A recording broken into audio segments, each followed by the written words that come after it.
ഞാൻ ചിലപ്പോൾ ചിന്തിക്കും, ഈ സിഗരറ്റും ബീഡിയും വലിച്ചാൽ പരിണാമം എന്തായിരിക്കും? ഇതുമൂലം എനിക്ക് സ്ട്രോക്ക് ഉണ്ടാവുമോ? അങ്ങനെ സ്വന്തം കുടുംബത്തിന് ഭാരമാകുമോ? ഇതുമൂലം എനിക്ക് ലങ് ക്യാൻസർ ഉണ്ടാകുമോ? ഇതെന്നെ മൗത്ത് ക്യാൻസർ, ഹൃദ്രോഗം, എംഫിസീമ എന്നിവയ്ക്കരികിൽ എത്തിക്കുമോ? അടുത്ത തവണ നിങ്ങൾ സിഗരറ്റോ ബീഡിയോ വലിക്കും മുൻപ് സ്വയം ചോദിക്കൂ, ഈ സിഗരറ്റും ബീഡിയും വലിക്കുന്നതിന്റെ പരിണാമം എന്താകും? ഇന്ന് തന്നെ പുകയില ഉപേക്ഷിക്കൂ. സഹായത്തിനായി 1800-112356 കോൾ ചെയ്യൂ, അല്ലെങ്കിൽ 011229011701 മിസ് കോൾ ചെയ്യൂ. Smoking is injurious to health. പുകവലി ആരോഗ്യത്തിന് ഹാനികരം. Smoking causes cancer. പുകവലി അർബുദത്തിന് കാരണമാകുന്നു. Drinking alcohol is injurious to health. മദ്യപാനം ആരോഗ്യത്തിന് ഹാനികരം.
അറിയാ കഥയുടെ പൊരുളും തേടി അണയാതിരുളിൽ തെളിയും തിരികൾ ഈറൻ മഞ്ഞു പോൽ മായും വീഥികൾ അലകൾ പോലവേ അഴിയാ ചുരുളുകൾ അറിയാ കഥയുടെ പൊരുളും തേടി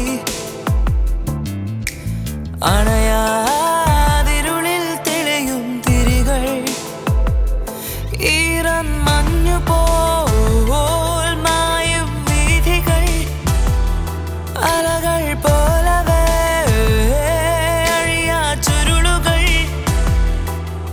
നീരിൻ പാതയിൽ നീളും യാത്രകൾ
നമസ്കാരം. വളരെ പ്രധാനപ്പെട്ട ഒരു വാർത്തയിലേക്ക്. അഴീക്കൽ കുറത്തിയാട് അധ്യാപകനെ മരിച്ച നിലയിൽ കണ്ടെത്തി. തൃപ്പൂണിത്തുറ സ്വദേശി മാത്യുവാണ് മരണപ്പെട്ടത്. കൊലപാതകമാണെന്നാണ് പോലീസിന്റെ പ്രാഥമിക നിഗമനം. വിശദാംശങ്ങളുമായി ഞങ്ങളുടെ റിപ്പോർട്ടർ അനീറ്റ ചേരുന്നു. അനീറ്റ, എന്തൊക്കെയാണ് കൂടുതൽ വിവരങ്ങൾ? മായ, ഇന്ന് പുലർച്ചെ ഏതാണ്ട് 8 മണിയോടുകൂടിയാണ് അഴീക്കൽ കുറത്തിക്കാട് വാടകയ്ക്ക് താമസിക്കുന്ന മാത്യു എന്നയാൾ കൊല്ലപ്പെട്ട വിവരം അറിയുന്നത്. കൊല്ലപ്പെട്ട മാത്യു ഒരു സ്വകാര്യ സ്ഥാപനത്തിലെ അധ്യാപകൻ കൂടിയാണ്. തലയിൽ അടിയേറ്റ് മരിച്ച നിലയിലാണ് വീടിനുള്ളിൽ നിന്ന് കണ്ടെത്തിയത്. കഴിഞ്ഞ 2 ദിവസമായി അദ്ദേഹത്തിന്റെ ഭാര്യയും മകളും വീട്ടിലുണ്ടായിരുന്നില്ല.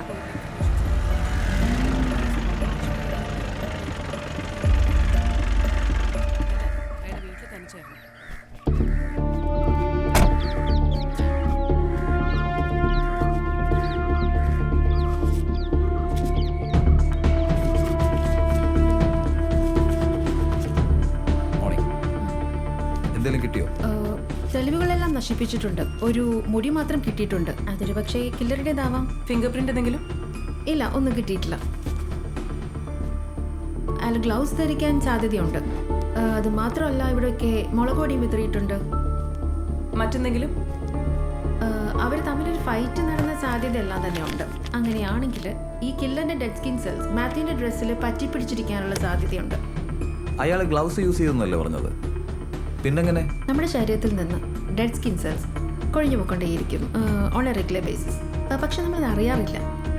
Just like normal hair fall, അങ്ങനെയൊന്ന് മാത്യുവിന്റെ ഡ്രസ്സിൽ പറ്റിപ്പിടിച്ചിട്ടുണ്ടായിരിക്കും.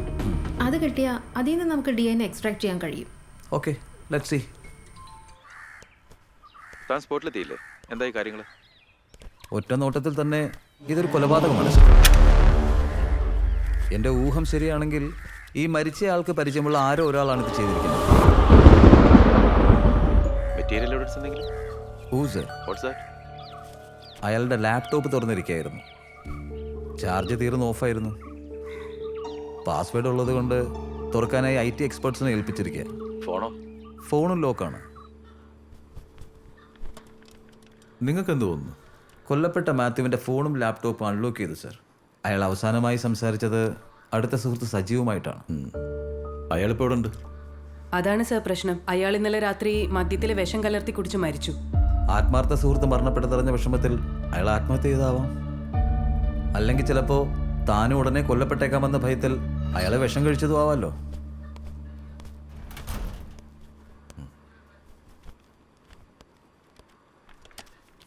മാത്യുവിന്റെ കൊലയാളിയെ കുറിച്ച് എന്തെങ്കിലും സൂചന കിട്ടിയിട്ടുണ്ടോ?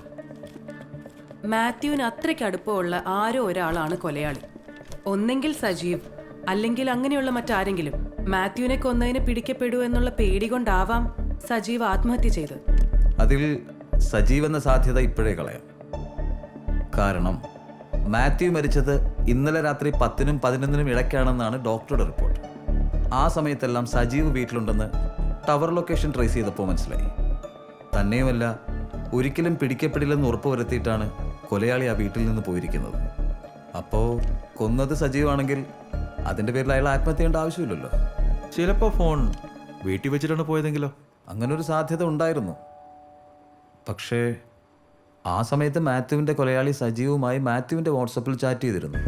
മരിച്ചു കിടക്കുന്ന മാത്യുവിൻ്റെ ഫോട്ടോയും അയച്ചു കൊടുത്തു. എന്തായാലും ആ സജീവിൻ്റെ വീട്ടിലും രണ്ടുപേർ ഡ്യൂട്ടിക്ക് ഇട്ടേക്ക്. Yes sir. പിന്നെ ഇവർക്ക് രണ്ടുപേർക്കും കോമൺ ആയിട്ട് ശത്രുക്കളുണ്ടോ എന്ന് ഒന്ന് അന്വേഷിക്കുക. ഓക്കെ. Okay sir.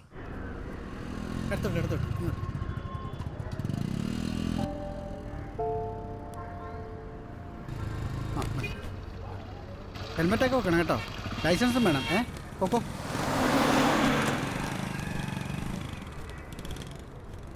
സാർ, എന്താ ചേട്ടാ, പിള്ളേരെ പേടിപ്പിക്കുകയാണോ? ലൈസൻസ് ഇല്ലാത്ത പയ്യനാ സാറേ, വഴിയിൽ നിന്ന് കിട്ടിയതാ. ഉപകാരം ചെയ്താലും ഉപദ്രവിക്കാതെ വിടരുത്. പോലീസായി പോയില്ലേ സാറേ. അല്ല, സാറെന്താ കാണണമെന്ന് പറഞ്ഞ്? ആ മാത്യു കേസ് അറിഞ്ഞായിരുന്നല്ലോ, അതിൻ്റെ ചാർജ് എനിക്കാ. അറിഞ്ഞാലും സാറേ. തനിക്കെന്ത് തോന്നുന്നു? എനിക്ക് ഇത്രയും വലിയ കേസുകളൊന്നും വർക്ക് ചെയ്തുള്ള ശീലമില്ല. നമുക്ക് വല്ല പാസ്പോർട്ട് വെരിഫിക്കേഷനോ പാറാവോ ഒക്കെ കിട്ടാറുള്ളൂ. അച്ഛൻ സർവീസ് ചെയ്തിരുന്ന് മരിച്ചപ്പോൾ കിട്ടിയ ജോലി ആയതുകൊണ്ട് ആ വിലയെ നമുക്കുള്ളൂ. പിന്നെ ഈ കേസിനെ കുറിച്ച് വായിച്ചും കേട്ടുള്ള അറിവേ ഉള്ളൂ. അതൊക്കെ വെച്ച് നോക്കുമ്പോൾ ഈ മരിച്ചവരെ കൂടാതെ മൂന്നാമതൊരാൾ ഈ കേസിലുണ്ടെന്നാണ് എനിക്ക് തോന്നുന്നത്. തോന്നലുകളാണല്ലോ പലപ്പോഴും ഫൈൻഡിങ്സ് ആവാറ്. അല്ല, തനിക്കെന്താ ഇപ്പം അങ്ങനെ തോന്നാൻ? അങ്ങനെ ചോദിച്ചാൽ എനിക്ക് കൃത്യമായിട്ടൊരു മറുപടിയില്ല. പക്ഷെ ഞാൻ അറിഞ്ഞത് വെച്ച് ഈ മരിച്ചവർ തമ്മിൽ ഭയങ്കര അടുപ്പമായിരുന്നു. പ്രത്യേകിച്ച് യാതൊരു പ്രശ്നങ്ങളും അവർ തമ്മിൽ ഇല്ലായിരുന്നു. എന്തെങ്കിലും ഒരു കാരണമില്ലാതെ ആരും ആരെയും കൊല്ലില്ലല്ലോ സാറേ. അതും ശരിയാ. ചിലപ്പോൾ നമുക്കറിയാത്ത എന്തെങ്കിലും കാരണം ഈ കേസിലുണ്ടെങ്കിലോ? അതിനുള്ള സാധ്യതയുണ്ട്. ചേട്ടൻ എന്തായാലും ഒരു കാര്യം ചെയ്യും, അവന്മാരുടെ ഹിസ്റ്ററി ഒന്ന് നോക്ക്. നാട്, വീട്ടുകാർ, പഠിച്ച സ്കൂള്, കോളേജ്, കൂട്ടുകാർ, അങ്ങനെ കിട്ടാവുന്നത്ര ഡാറ്റ കളക്ട് ചെയ്യും. ചേട്ടന് നമ്മുടെ ടീമിലേക്ക് എടുക്കാനുള്ള പെർമിഷൻ ഞാൻ വാങ്ങിയിട്ടുണ്ട്. Thank you sir. ഈ മരിച്ച രണ്ടുപേർക്കും നമ്മുടെ റെക്കോർഡ്സ് പ്രകാരം കേസോ കാര്യങ്ങളോ ഒന്നുമില്ല. ചിലപ്പോൾ അവരുടെ പാസ്റ്റ് നമുക്ക് പ്രയോജനം ചെയ്തേക്കും എന്നൊരു തോന്നൽ. പിന്നെ ആ മാത്യുവിൻ്റെ ഭാര്യ വഴി ഒന്ന് അന്വേഷിച്ചേക്കും. അവർ മാത്യുവിന് ഇപ്പോൾ ഇറങ്ങി വന്നതാണല്ലോ, കുറച്ച് അൺഒഫീഷ്യൽ റൂട്ട് പിടിച്ചോ. ഒളിച്ചോട്ട കേസായതുകൊണ്ട് ആ വഴിക്കും ശത്രുക്കൾ ഉണ്ടാവാൻ സാധ്യതയുണ്ട്. Okay sir.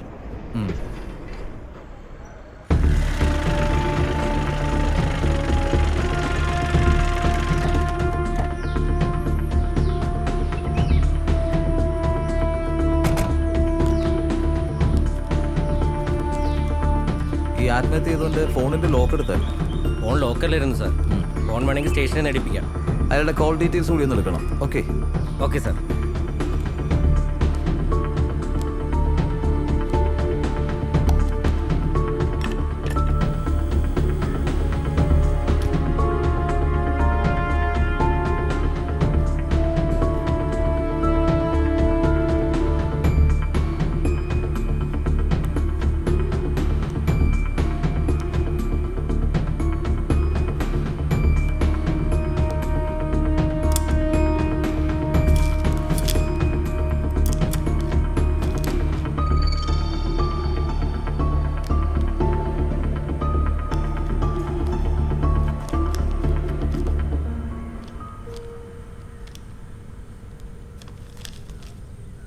നമുക്കിവിടുത്തെ പോസ്റ്റ്മാനെ ഒന്ന് വിളിപ്പിക്കണം. അയാൾക്ക് എന്തെങ്കിലും അറിയാമെങ്കിലും. ഓക്കെ.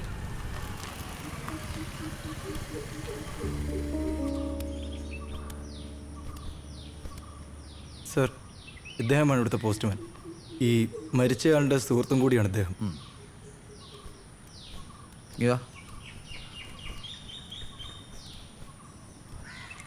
ഈ കഴിഞ്ഞ ദിവസം മരിച്ച സജീവിന് എഴുത്തെന്തെങ്കിലും വന്നിരുന്നു സർ.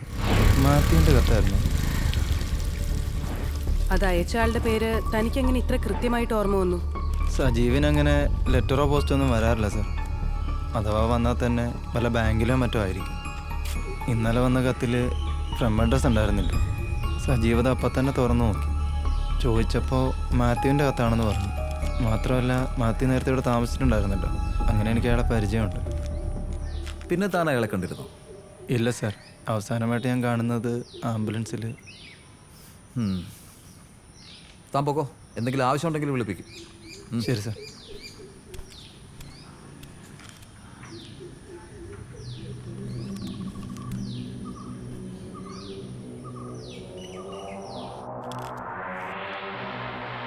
ഇനി അരങ്ങിൽ തെളിയിക്കപ്പെട്ട നാടകം കലിയുഗം ഇത് കാലന്റെ വഴികൾ നികണ്ണി തെളിയും തീപ്പൊരി പേടകം അതിലൊടുങ്ങും നിന്റെ സ്വപ്നങ്ങൾ 1000 അടിയൊന്നു പാളിയാൽ അത് നിന്റെ പിഴവുകൾ അതിനെ മറയ്ക്കുമോ ഇനി നിന്റെ ശരികൾ കപട ലോകം ഇത് കാലന്റെ വഴികൾ തുറച്ചു നോക്കും നിന്നെ കഴുകന്റെ കണ്ണുകൾ ഇനി അരങ്ങിൽ തെളിയിക്കപ്പെട്ട നാടകം കലിയുഗം ഇത് കാലന്റെ വഴികൾ നികണ്ണി തെളിയും തീപ്പൊരി പേടകം അതിലൊടുങ്ങും നിന്റെ സ്വപ്നങ്ങൾ 1000 അടിയൊന്നു പാളിയാൽ അത് നിന്റെ പിഴവുകൾ അതിനെ മറയ്ക്കുമോ ഇനി നിന്റെ ശരികൾ കപട ലോകം ഇത് കാലന്റെ വഴികൾ തുറച്ചു നോക്കും നിന്നെ കഴുകന്റെ കണ്ണുകൾ വ്യക്തികൾ നിന്റെ കൂടെ നിന്ന് കലിവെട്ടും പിന്നിൽ വന്ന് നിന്ന് ചിരിച്ചോണ്ട് കഴുത്തിറക്കും ചതിക്കുഴികൾ കട്ടി നിന്നെ പട്ടിലാകും വെട്ടി തുണ്ടമാക്കി പിന്നെ നിന്നെ തകിലാക്കും അട്ടഫോക്കൾ പലതും പൈറ്റിയ ഓർക്കണം ഇനിയൊരു ജന്മമിലം നീ ഓർക്കണം ഇത് തന്നെ അവസാനം മൂഴം എന്നറിയണം നീ തന്നെ നിനക്ക് രക്ഷയും നാഥനും തന്നെ ലൈബ്രറിയിലൂടെ നാളെ തന്നെ വന്ന് കാണാൻ പറയാം. ഞാനും അർപ്പതയും സജീവിന്റെ വീട്ടിലുണ്ടാവും. അങ്ങോട്ട് വരാൻ പറഞ്ഞു. സാർ, ഇന്നലെ ഞാൻ അയാളെ വിളിച്ചിരുന്നു. അയാൾ കോഴിക്കോട് മറ്റെന്തോ മീറ്റിങ്ങിന് പോയേക്കാന്ന് പറഞ്ഞു. എത്തിയ ഉടനെ വരാൻ പറയാം. പറയും നിനക്കിനിയില്ല സ്ഥിര തലയിലുമില്ല നര പറയാൻ വയ്യേ കര നിനക്കിനിയില്ല വില ചലിക്കുകയില്ല ശില പറക്കുകയില്ല ഇല വെളിവില പോകുന്ന വഴിയിൽ ഇതുതാൻ കാലന്റെ വഴികൾ പല ബന്ധങ്ങൾ പെൺവഴികൾ അതിലൊടുങ്ങും ചില കളികൾ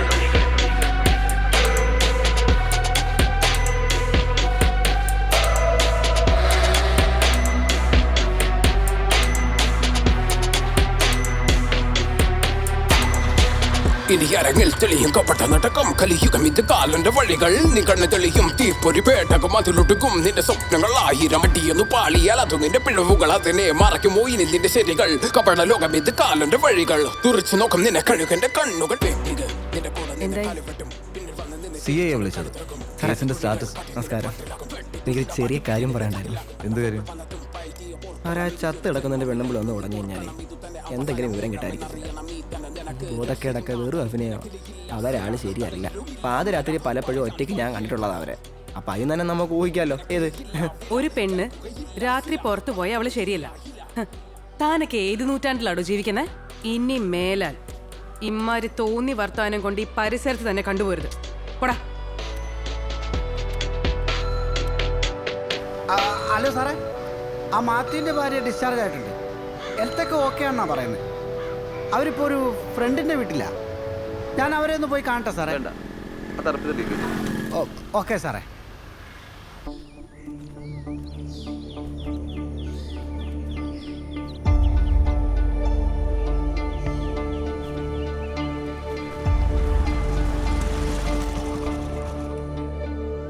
നമസ്കാരം സാർ. ആരാ? വരാൻ പറഞ്ഞിരുന്നു. ലൈബ്രറിയിലാണോ? അതെ. വാ ഇരിക്കേ. എന്താ പേര്? രാജേന്ദ്രൻ.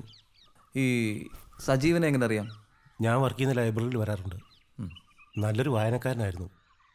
അതുകൊണ്ട് തന്നെ പുസ്തകങ്ങളെക്കുറിച്ച് വളരെ ഗഹനമായിട്ട് അറിയാം. നല്ലൊരു മനുഷ്യനായിരുന്നു. ഈ 2 ദിവസം മുമ്പ് അയാൾ നിങ്ങളെ വിളിച്ചിരുന്നു. അതായത് ഈ സജീവ് കൊല്ലപ്പെടുന്നതിന്റെ അന്ന്. സജീവ് കൊല്ലപ്പെട്ടെന്നോ? ആത്മഹത്യ ചെയ്തെന്നാണല്ലോ അറിഞ്ഞത്. അതൊക്കെ എന്തെങ്കിലും ആവട്ടെ, താൻ ചോദിച്ചതിന് ഉത്തരം പറ. വിളിച്ചിരുന്നു. ഒരു പുസ്തകത്തെക്കുറിച്ച് സംസാരിക്കാനാണ്. ഡാൻ ബ്രൗണിൻ്റെ ഡാവിഞ്ചി കോഡ് എന്ന പുസ്തകത്തിലെ ഒരു സംഖ്യയെക്കുറിച്ച് ചോദിക്കാൻ വേണ്ടിയായിരുന്നു. അതിലെ ഒരു പതിപ്പുണ്ടെന്ന് ചോദിക്കാനായിരുന്നു. അത് കൃത്യമായിട്ട് ഓർമ്മയില്ലാത്തതിനാൽ ഞാൻ നോക്കിയിട്ട് പറയാമെന്ന് പറഞ്ഞു. എന്നിട്ട് ഇയാളെ തിരിച്ചു വിളിച്ചില്ലേ? തിരിച്ചു വിളിച്ചിരുന്നു സാർ. അപ്പോൾ DC ബുക്സ് പ്രസിദ്ധീകരിച്ച 19-ാം പതിപ്പിലെ 198-ാം പേജിനെക്കുറിച്ച് അതിലേതോ ഒരു സംഖ്യയുണ്ടെന്നും ആ സംഖ്യയെക്കുറിച്ച് അറിയാൻ അത്യാവശ്യമാണെന്നും പറഞ്ഞു. അന്വേഷിച്ചിട്ട് തിരിച്ചു വിളിക്കണമെന്നും പറഞ്ഞു. എന്നിട്ട് ആ പേജിൽ മാത്സിലെ ഫിബനോച്ചി സംഖ്യയെക്കുറിച്ചായിരുന്നു പരാമർശിച്ചിരുന്നത്. ഞാനത് സജീവിനെ വിളിച്ച് പറയുകയും ചെയ്തിരുന്നു. അതിനുശേഷം ഞങ്ങൾ തമ്മിൽ സംസാരിച്ചിട്ടില്ല. പിന്നെ വൈകിട്ട് ഞാൻ കോഴിക്കോട് പോവുകയും ചെയ്തു. പിറ്റേന്ന് രാവിലെ ഫേസ്ബുക്കിലൂടെയാണ് മരണവാർത്ത ഞാൻ അറിഞ്ഞത്. ആ പറഞ്ഞ നമ്പർ ഏതാന്ന് ഓർക്കുന്നുണ്ടോ? ഓർമ്മയില്ല. ഞാനത് സേവ് ചെയ്ത് വെച്ചിട്ടുണ്ട് അദ്ദേഹത്തിന് കൊടുക്കാൻ വേണ്ടി. താനൊന്ന് പറഞ്ഞേ. 11 23 58 13 21. അർപ്പിത, ആ മാത്യുവിൻ്റെ ഭാര്യ ഹോസ്പിറ്റലിൽ നിന്ന് വന്നിട്ടുണ്ട്. അവർ കൂടുതൽ എന്തെങ്കിലും ആലോചിക്കും മുന്നേ താൻ അവരുടെ സ്റ്റേറ്റ്മെന്റ് എടുക്കണം. ശരി. നിങ്ങളെന്താ ഡിസ്ചാർജ് ആയിട്ട് വീട്ടിലേക്ക് പോകാതിരുന്നത്? മാത്യു ഇല്ലാത്തതുകൊണ്ട് അങ്ങോട്ട് തിരിച്ചു പോകാൻ മനസ്സ് വന്നില്ല മാഡം. സംഭവം നടന്ന ദിവസം നിങ്ങൾ എവിടെയായിരുന്നു? മോക്ക് ചെറിയ ശ്വാസം മുട്ടലിന്റെ പ്രശ്നമുണ്ട് സാറേ. ഒരു നാട്ടുവൈദ്യനെ കാണിക്കാൻ ഞങ്ങൾ എൻ്റെ വീട്ടിലേക്ക് പോയേക്കുമായിരുന്നു. എന്താ ഹോസ്പിറ്റലിൽ കാണിച്ചാൽ പറ്റത്തില്ലേ? ആശുപത്രിയിലൊക്കെ കാണിച്ച് കുഴഞ്ഞതാ സാറേ. കാശ് പോയതല്ലാതെ കൊച്ചിൻ്റെ അസുഖം മാത്രം കുറഞ്ഞില്ല. എന്നിട്ടെന്താ മാത്യു വരാതിരുന്നത്? മാത്യുവിന് എൻ്റെ വീട്ടിൽ വരുന്നതൊന്നും ഇഷ്ടമല്ല. ഞാൻ മോളെയും കൊണ്ട് മാത്യുവിൻ്റെ ഒപ്പം ഇറങ്ങിപ്പോന്നതാ. കെട്ടിയോ മരിച്ചിട്ട് അധികം കാലം ആവാത്തോണ്ടും എനിക്ക് മാത്യുവിനേക്കാളും പ്രായ കൂടുതലായതുകൊണ്ടും എല്ലാവർക്കും എതിർപ്പായിരുന്നു. അതിൻ്റെ പേരിൽ എൻ്റെ ആങ്ങളമാരൊക്കെ മാത്യുവിനെ കുറേ തല്ലിയിട്ടൊക്കെ ഉണ്ട്. കുറേ കാലം കഴിഞ്ഞപ്പോൾ എല്ലാം ഒത്തുതീർപ്പായി. എന്നാലും മാത്യു അങ്ങോട്ട് വന്നിട്ടേ ഇല്ല. അപ്പോ നിങ്ങളുടെ ആങ്ങളമാരെ ഇക്കാര്യത്തിൽ സംശയിക്കാല്ലേ? അയ്യോ മാഡം, ഞാനും മോളും ഉള്ളതുകൊണ്ട് അവരന്ന് വീട്ടിൽ തന്നെ ഉണ്ടായിരുന്നു. അവരല്ല അത് ചെയ്തത്. അതൊക്കെ ഞങ്ങൾ കണ്ടുപിടിച്ചോളാം. ആട്ടെ, മാത്യുവിന് ശത്രുക്കൾ ആരെങ്കിലും ഉണ്ടായിരുന്നോ? മാത്യുവിന് ശത്രുവായിട്ടും മിത്രമായിട്ടും സജീവ് മാത്രമേ ഉണ്ടായിരുന്നുള്ളൂ. അതെന്താ ശത്രുവായിട്ടും മിത്രമായിട്ടും? രണ്ടുപേർക്കും പറയത്തക്ക ബന്ധുക്കളൊന്നും ഇല്ലാത്തതുകൊണ്ട് തമ്മിൽ വലിയ കാര്യമായിരുന്നു. കൊച്ചിലെ മുതലേ വലിയ കൂട്ടാ. എന്നെ കെട്ടുന്നത് വരെ അവരൊരുമിച്ചായിരുന്നു താമസമൊക്കെ. ഞങ്ങൾ താമസം മാറിയ പിന്നെ സ്ഥിരം വീട്ടിലോട്ടും വരും. അവിടുന്ന് 10-20 മിനിറ്റ് യാത്രയല്ലേ ഉള്ളൂ. പക്ഷേ അതെന്താ ഒരു പക്ഷേ? അതല്ല, മാത്യുവിന് എന്നെ സജീവനെ ഭയങ്കര സംശയമായിരുന്നു. ഞങ്ങൾ തമ്മിൽ അങ്ങനൊന്നും ഇല്ലെന്ന് ആവുന്നത്ര പറഞ്ഞതാ. എന്നാലും സംശയത്തിന് കുറവൊന്നും ഉണ്ടായില്ല. സജീവന് ഈ സംശയത്തെ പറ്റി അറിയായിരുന്നോ? ആദ്യമൊന്നും അറിയില്ലായിരുന്നു സാറേ. പിന്നൊരു ദിവസമേ സജീവ് അവിടെ വന്നപ്പോ മാത്യു അവിടെ ഇല്ലായിരുന്നു. ഞങ്ങൾ വീടിന് പുറത്ത് നിന്നാ സംസാരിച്ചത്. എന്നിട്ടത് കണ്ടോണ്ട് വന്നിട്ടേ മാത്യു സജീവനെ കുറേ ചീത്ത പറഞ്ഞു. കഴുത്തിന് പിടിച്ച് ഞെരിച്ച് കൊല്ലാനൊക്കെ നോക്കിയെന്നേ. അന്ന് സജീവ് കഷ്ടിച്ച രക്ഷപ്പെട്ടത്. പിന്നീട് സജീവ് അവിടെ വന്നിട്ടില്ലേ? ഉണ്ട്. അന്നത്തെ സംഭവത്തിന് ശേഷം മാത്യു സജീവനെ കണ്ട് ഒരുപാട് മാപ്പൊക്കെ പറഞ്ഞു. അറിയാതെ ചെയ്തു പോയതാണെന്നൊക്കെ പറഞ്ഞപ്പോഴേ സജീവ് അങ്ങ് ക്ഷമിച്ചു. അതോടെ മാത്യുവിന്റെ സംശയമൊക്കെ മാറിയോ? ഓ, അതൊന്നുമില്ല സാറേ. പിന്നീട് സജീവനെ ഉപദ്രവിച്ചിട്ടില്ലാന്നേ ഉള്ളൂ, അല്ലാതെ മാറ്റമൊന്നും ഉണ്ടായില്ല. മാത്യു മരുന്ന് വല്ലതും കഴിച്ചിരുന്നായിട്ട് അറിയാമോ? ആ, തലവേദനയാണെന്ന് പറഞ്ഞേ ഏതോ ഒരു മരുന്ന് സ്ഥിരമായിട്ട് കഴിക്കാറുണ്ടായിരുന്നു. ഓക്കെ. ഇനി അരങ്ങിൽ തെളിയും കപട നടക്കം കലിയുഗം ഇത് കാലന്റെ വഴികൾ നീ കണ്ണ് തെളിയും തീപ്പൊരി പേട്ടകം അതിലൊടുക്കും നിന്റെ സ്വപ്നങ്ങൾ 1000 അടിയൊന്നു പാളിയാൽ അത് നിന്റെ പിഴവുകൾ അതിനെ മറയ്ക്കുമോ ഇനി നിന്റെ ശരികൾ കപട ലോകം ഇത് കാലന്റെ വഴികൾ നിന്റെ കൂടെ നിന്ന് കാലുവെട്ടും പിന്നിൽ വന്ന് നിന്ന് ചിരിച്ചോണ്ട് കഴുത്തിറക്കും ചതിക്കുഴികൾ കട്ടി നിന്നെ പട്ടിലാക്കും വെട്ടി തുണ്ടമാക്കി പിന്നെ നിന്നെ ചകിലാക്കും അട്ടഫൊക്കൾ പലതും പൈതിയ ഓർക്കണം ഇനിയൊരു ജന്മമില്ലെന്ന് നീ ഓർക്കണം ഇത് തന്നെ അവസാനം. സ്വാഭാവിക മരണങ്ങൾ നടന്നിട്ട് ഏതാണ്ട് 1 മാസം കഴിഞ്ഞു. ഇതുവരെയും കേസ് ഡീറ്റെയിൽസ് പുറത്തുവിടാൻ പോലീസ് തയ്യാറായി. നിങ്ങൾ മാധ്യമങ്ങളിൽ നിന്ന് എന്താണ് ഒളിക്കാൻ ശ്രമിക്കുന്നത്? നിങ്ങളിൽ നിന്നോ ജനങ്ങളിൽ നിന്നോ പോലീസ് ഒന്നും ഒളിക്കാൻ ശ്രമിക്കുന്നില്ല. പക്ഷേ ഇപ്പോൾ കോൺഫിഡൻഷ്യൽ ഡീറ്റെയിൽസ് പുറത്തുവിടുന്നതിന് പോലീസിന് കുറച്ച് പരിമിതികളുണ്ട്. സമയമാകുമ്പോൾ എല്ലാം നിങ്ങളെ അറിയിക്കും. ദയവായി സഹകരിക്കുക.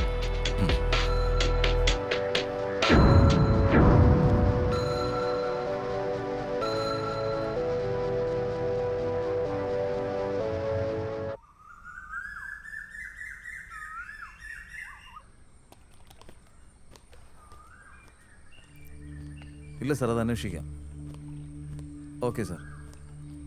ഓക്കെ സാറേ. ശരി സാർ.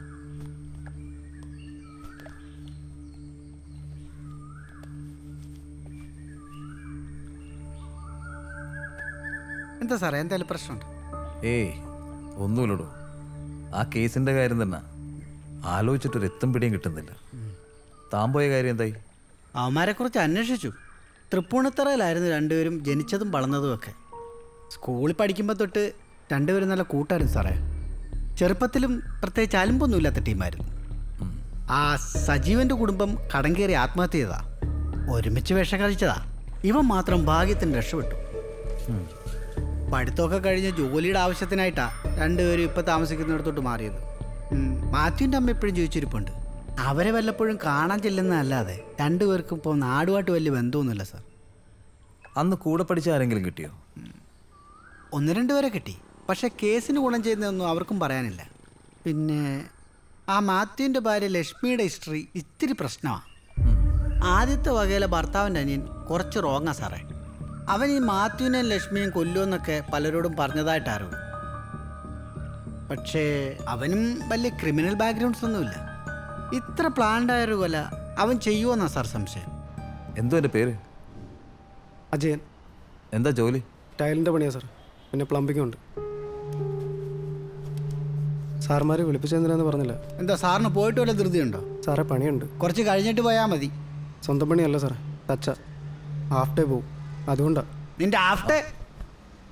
നിനക്ക് മാത്യുവിനോട് എന്തായിരുന്നു ഇത്ര ശത്രുത? മാത്യുവിനോട് മാത്രമല്ല സാർ, അവൻ്റെ പെണ്ണുമുള്ള ലക്ഷ്മിയോടും എനിക്ക് ശത്രുത തന്നെ. അവരെ ഞങ്ങളുടെ കുടുംബം തകർത്ത്. ലക്ഷ്മി അവർക്ക് ഇഷ്ടമുള്ള ഒരാളുടെ കൂടെ ജീവിക്കാൻ തീരുമാനിച്ചത് അത്ര വലിയ തെറ്റൊന്നുമല്ലല്ലോ. അത് അവരുടെ ഭർത്താവ് മരിച്ച ശേഷം. സ്വന്തം കുടുംബത്തിൽ നടക്കുന്നിടം വരെ ഒന്നും തെറ്റല്ല സാർ. അലിമ്പോർത്താനും പറയലാ, തൂക്കെടുത്ത് അകത്തിടും പറഞ്ഞേക്കാം. ഞാൻ എൻ്റെ വിഷമം കൊണ്ട് പറഞ്ഞാ സാർ. എൻ്റെ ചേട്ടൻ ജീവിച്ചിരിക്കുമ്പോൾ തന്നെ അവൾക്ക് അവനുമായിട്ട് ബന്ധമുണ്ടായിരുന്നു. ആ പാവം അതിർന്ന് ചങ്കുകൂട്ടിയ ചത്ത്. ഒരു സാധുവായിരുന്നു എൻ്റെ ചേട്ടൻ. ലക്ഷ്മിയെ മോളെ അതുപോലെ ഇഷ്ടമായിരുന്നു. എന്നിട്ടും മരിച്ച് 16 തികയുന്നതിന് മുമ്പ് അവൾ വേറൊരുത്തൻ്റെ കൂടെ ഇറങ്ങിപ്പോയി. അതിൻ്റെ നാണക്കേടൊന്നും ഒരു കാലത്ത് മാറത്തില്ല സാറേ. അവളെവിടെയെങ്കിലും പൊക്കോട്ടെ. ആ കൊച്ച് എൻ്റെ ഏട്ടൻ്റെ ചോരയാ, ഞങ്ങൾക്ക് വേണം. ഞങ്ങൾ പൊന്നുമല്ലോ ആയിക്കോളാം. അത് അവളോട് 100 വട്ടം പറഞ്ഞ അവൾ കൊച്ചിനെ തരത്തിൽ ഒറ്റ വാശിയില്ല. എടോ, ഒരു മകളെ അമ്മയ്ക്കൊപ്പം നിർത്തുക എന്നുള്ളത് അവരുടെ അവകാശമാണ്. അത് തനിക്കറിഞ്ഞൂടെ? അറിയാം സാർ. അങ്ങനെ ഒരുത്തിയുടെ കൂടെ ഞങ്ങളുടെ കൊച്ചു വളരണ്ട. രണ്ടിനെ കൊന്ന് കൊച്ചിനെയും കൊണ്ടുവന്നാലോ എന്ന് ആലോചിച്ച വീട്ടിലിരിക്കുന്ന അച്ഛൻ്റെ അമ്മയുടെയും കണ്ണീര് കാണാൻ പറ്റുന്നില്ല. അപ്പം നിനക്ക് ഈ കൊലപാതകമായി ഒരു ബന്ധമില്ലെന്നാണോ പറയുന്നത്? ഇല്ല സാർ, രണ്ടിനെയും കൊല്ലണമെന്നുണ്ടായിരുന്നത് നേര് തന്നെ. അങ്ങനെ ചെയ്തിരുന്നേ അന്ന് പോലീസ് സ്റ്റേഷനിൽ വന്ന് ഞാൻ കീഴടങ്ങിനെ. എനിക്കതിന് പേടിയൊന്നുമില്ല. അപ്പോൾ ഇനി ലക്ഷ്മിയെ കൊല്ലാനാണോ നിന്റെ പ്ലാൻ? കൊച്ചിനെ എനിക്ക് കിട്ടണം സാറേ. അവൻ്റെ വർത്താനം കേട്ടില്ല സാർ. നീ ഇപ്പോൾ പൊക്കോ, ഇടയ്ക്ക് ആവശ്യമുണ്ടെങ്കിൽ വിളിപ്പിക്കും. വേണ്ടാത്ത ചിന്തകളൊന്നും മനസ്സിൽ വെച്ചേക്കണ്ട. സാറേ, അവൾ ആരുടെ കൂടെ വേണേലും ജീവിച്ചോട്ടെ. ആ കൊച്ചിനെ ഞങ്ങൾക്ക് തിരിച്ചു വേണം. എനിക്ക് വലിയ പഠിപ്പും വിവരമൊന്നുമില്ല. ആരെ കാണണമെന്നൊന്ന് സഹായിക്കാൻ പറ്റുമോ സാറേ? അതൊക്കെ നമുക്ക് നോക്കാം. നീ ഇപ്പം ചെല്ല്. ശരി സാറേ.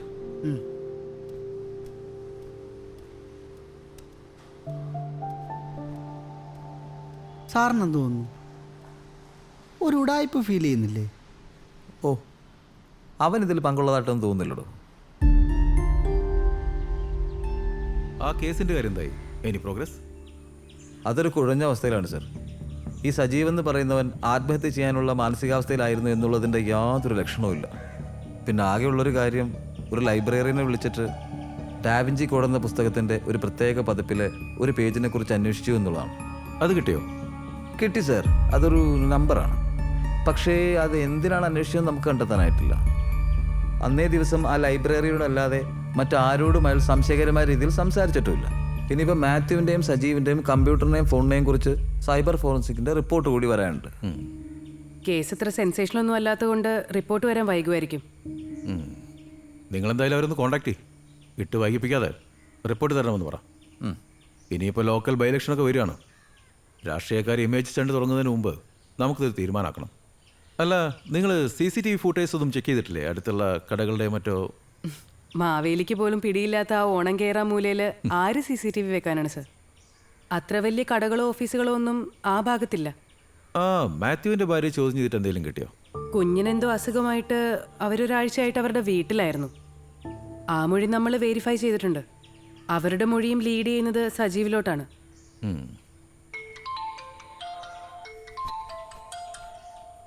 സർ, സൈബറിൽ നിന്നാ. ഹലോ. ആ കേസിന്റെ കാര്യത്തിൽ ഒരു ബ്രേക്ക് ത്രൂ കിട്ടിയിട്ടുണ്ട്. സംഭവം അൺഒഫീഷ്യലാണ്. ഒന്ന് കാണാൻ പറ്റുമോ? നീ എവിടെ ഉണ്ട്? ഞാനിവിടെ സാൻഡ് ബാങ്ക് കഫേലുണ്ട്. ഞാൻ അങ്ങോട്ട് വരാം.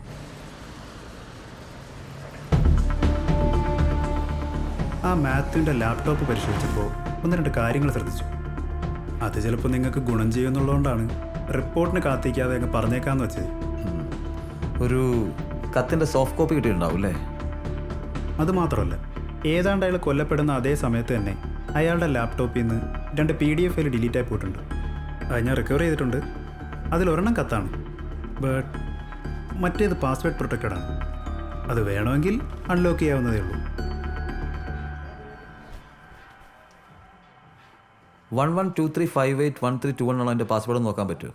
പിന്നെന്താ, നോക്കാമല്ലോ. ആ ഒന്നുകൂടെ പറഞ്ഞേ. 1123 581321. 581321. അത് തന്നെ പാസ്വേഡ്. എന്താ കണ്ടന്റ്? ഇന്ന് നിന്റെ മരണം.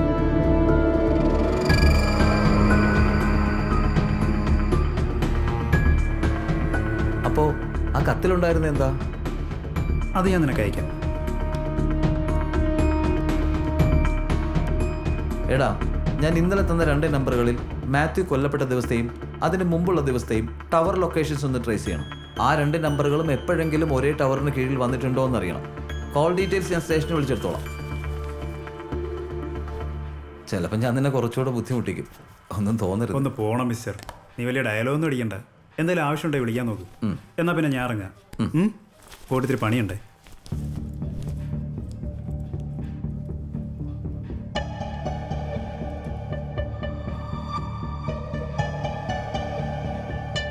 താൻ ആ മരിച്ചവന്മാരുടെ ഓഫീസിലെ CCTV വിഷ്വൽസ് ചെക്ക് ചെയ്തായിരുന്നു. അത് കിട്ടുമെന്ന് തോന്നുന്നില്ല സാറേ. അതെന്താ? ഞാൻ ഈ അടുത്ത സമയത്ത് ഒരു ആക്സിഡന്റ് കേസിലെ കുറച്ച് ക്ലിപ്പിംഗ്സ് എടുക്കാൻ വേണ്ടി അവിടെ ചെന്നായിരുന്നു. അപ്പോൾ അവിടുത്തെ ക്യാമറ കംപ്ലൈൻ്റ് ആണെന്നാണ് പറഞ്ഞത്. അത് ശരിയാക്കിക്കൂടുന്നില്ലല്ലോ. താൻ എന്തായാലും ഒന്ന് പോയി നോക്ക്. Okay sir. അടുത്തുള്ള കടകളിൽ ഒന്ന് കയറിയേക്കും. ഓ സാർ. എന്തെങ്കിലും ഹിന്റ് കിട്ടിയാലോ? Okay sir.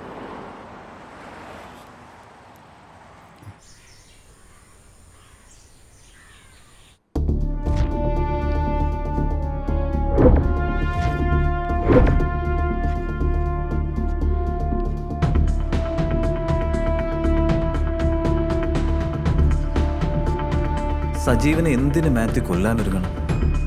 സാധാരണ സ്കിസോഫ്രീനിക് പേഷ്യൻസ് കഴിക്കാറുള്ള റിസ്പെറിഡോൺ ടാബ്ലറ്റ് കഴിച്ചിരുന്നതിൽ നിന്ന് തന്നെ മാത്യു ഒരു സംശയരോഗി ആയിരുന്നിരിക്കാൻ സാധ്യതയുണ്ട്.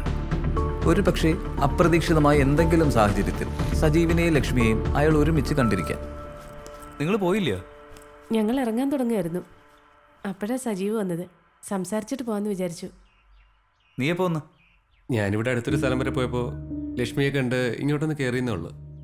എന്നാ നിങ്ങൾ സംസാരിക്കേ, ഞങ്ങൾ ഇറങ്ങട്ടെ. പോമോളെ. മുൻപ് തന്നെ ലക്ഷ്മിക്കും സജീവിനുമിടയിൽ എന്തോ ബന്ധമുണ്ടെന്ന് വിശ്വസിച്ചിരുന്ന മാത്യുവിന് താൻ ഇല്ലാത്ത സമയത്ത് അവരെ ഒരുമിച്ച് കണ്ടപ്പോൾ തൻ്റെ സംശയം സത്യമാണെന്ന് തോന്നിയിട്ടുണ്ടാവാം. അതൊക്കെ തന്നെയാവാം സജീവിനെ കൊല്ലണമെന്ന ചിന്ത മാത്യുവിലുണ്ടാക്കിയത്.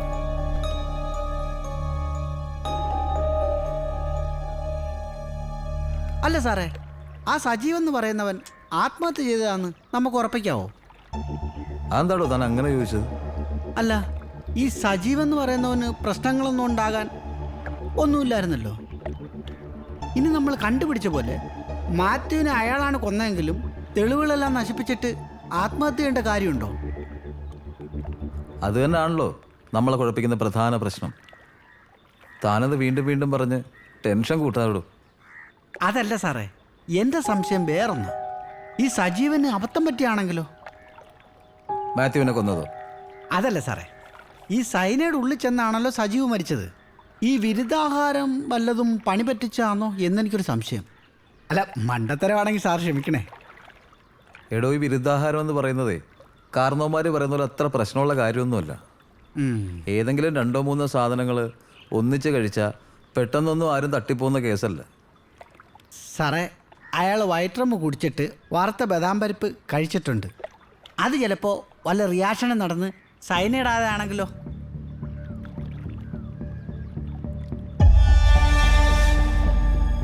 താൻ പറഞ്ഞപ്പോഴാണ് ഒരു കാര്യം ഓർത്തത്.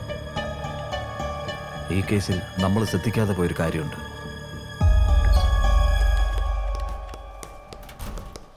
സർ, സജീവിൻ്റേത് ആത്മഹത്യയല്ല, കൊലപാതകമാണ്.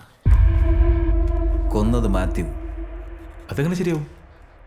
മാത്യുവിൻ്റെ കാര്യത്തിൽ സജീവനെയാണല്ലോ ഇപ്പോൾ നമുക്ക് സ്ട്രോങ് ആയി സംശയിക്കാൻ പറ്റുന്നത്. മാത്യു കൊല്ലപ്പെട്ടത് സെപ്റ്റംബർ 4 രാത്രി 10 മണിക്ക് ശേഷം. എന്നാൽ സജീവ് മരിച്ചത് അതേ ദിവസം രാത്രി 12 മണിക്ക് ശേഷം എന്നല്ലേ പോസ്റ്റ്മോർട്ടം റിപ്പോർട്ട്. ഈ സജീവിന് വൈകിട്ട് ജിമ്മിൽ പോകുന്ന ശീലമുണ്ട്. അയാൾ കൊല്ലപ്പെട്ട ദിവസവും അതിന് മാറ്റമൊന്നുമില്ല. പക്ഷേ ആ സമയത്ത് മാത്യുവിന്റെ ഫോൺ സജീവിന്റെ ടവർ ലൊക്കേഷനിലുണ്ടായിരുന്നു. സംഭവ ദിവസം വൈകിട്ട് മാത്യു അവിടെ വന്നത് കണ്ടവരും ഉണ്ട്. ഒരുപക്ഷെ സജീവ് ആ സമയത്ത് അവിടെ തിരിച്ചു വന്നിരുന്നെങ്കിലോ? അല്ലെങ്കിൽ അന്ന് ജിമ്മിൽ പോയില്ലായിരുന്നെങ്കിലോ? അഥവാ അവർ തമ്മിൽ കണ്ടാൽ സജീവ് ആ കത്തിനെ പറ്റി ചോദിക്കില്ലേ? അഥവാ സജീവ് ആ സമയത്ത് വന്നാലും അയാൾ മാത്യുവിനെ ഒരിക്കലും സംശയിക്കില്ല. കാരണം അവർ രണ്ടുപേരും കുറെ കാലം മുതൽ ഒരുമിച്ചായിരുന്നു നിന്നത്. പിന്നെ മാത്യുവിന് ഫാമിലി ആയപ്പോഴാണ് അവർ വേറെ വീട്ടിലേക്ക് മാറിയത്. എങ്കിലും ഈ വീടിന്റെ ഒരു സ്പെയർ കീ അയാളുടെ കൈവശമുണ്ട്. മിക്കവാറും അയാൾ ഈ വീട്ടിൽ വരാറുമുണ്ട്. ഈ സംഭവത്തിന് തലേ ദിവസം അവർ ആ വീട്ടിലിരുന്ന് ഒരുമിച്ച് മദ്യപിച്ചു എന്നാണ് അറിയാൻ കഴിഞ്ഞത്. കത്തിനെ പറ്റി ചോദിക്കരുതെന്ന് മാത്യു റിലയബിൾ ആയിട്ട് അതിൽ എഴുതിയിട്ടുമുണ്ടല്ലോ. അത് മാത്രമല്ല സർ, ഈ മാത്യു ഏതാണ്ട് ഒരാഴ്ച മുമ്പ് പരിചയക്കാരനായ സ്വർണ്ണപ്പണിക്കാരിൽ നിന്ന് പൊട്ടാസ്യം സൈനൈഡ് വാങ്ങിയിരുന്നു. ഏതോ നായക്കൊല്ലാനോ മറ്റോ നാം പറഞ്ഞിരുന്നത്. കോൾ ഹിസ്റ്ററി ബേസ് ചെയ്ത് അന്വേഷിച്ചപ്പോഴാണ് ഇങ്ങനൊരു കാര്യം ശ്രദ്ധയിൽപ്പെട്ടത്. അപ്പോൾ മാത്യു സജീവ് അറിയാതെ വിഷം കലർത്തി? അതെ സർ. ഒന്നുകിൽ അവർ ഒന്നിച്ച് മദ്യപിച്ച ദിവസം, അല്ലെങ്കിൽ മാത്യുവും സജീവും കൊല്ലപ്പെട്ട ദിവസം. മാത്യു മദ്യത്തിൽ വിഷം കലർത്തിയിട്ടുണ്ട്. അവർ തമ്മിൽ എന്തെങ്കിലും ശത്രുതയില്ലാതെ അങ്ങനെ ചെയ്യില്ലല്ലോ. അങ്ങനെയാണെങ്കിൽ മാത്യുവിന്റെ കൊലപാതകി സജീവാണെന്ന് ഉറപ്പിക്കാം, അല്ലേ? ഏതാണ്ടൊക്കെ ഉറപ്പാണ് സർ. എങ്കിലും ചില ലിങ്ക്സും കൂടി മാച്ച് ആകാനുണ്ട്. Will update you soon.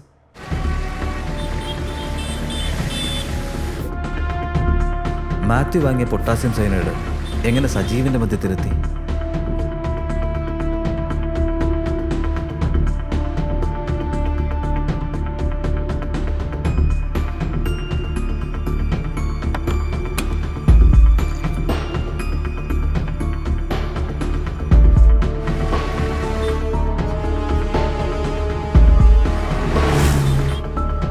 Sir, the case is over.